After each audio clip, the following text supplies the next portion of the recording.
মসজিদের ওই পালকি খানা আসবে সবার দ্বারে সবার জানা, বড়ই পাতার গরম পানির শেষ গোসল দেবে সব জানা। গোসল শেষে সাদা কাপড়ে চির বিদায় দেবে মনা।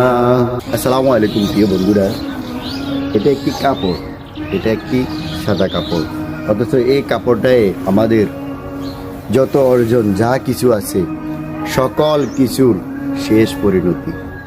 আমরা দুনিয়াতে যত টাকায় অর্জন করি, যত কোটি টাকা, যত লক্ষ টাকা, যত রকমের সম্পদ আমাদের থাকুক, কিন্তু আমরা আসলে মূলত এই কাপড়টারই মালিক।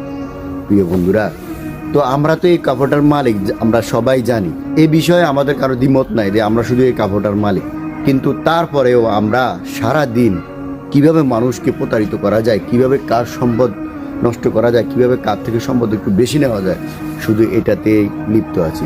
প্রিয় বন্ধুরা, আমরা যদি এটাই চিন্তা করি যে এই কাপড়টাই আমাদের শেষ সম্বল, তাহলে দুনিয়ার আমাদের কিসের এত অহংকার, কিসের এত দাপট, কিসের এত রাজত্ব, কিসের এত বাহাদুরি?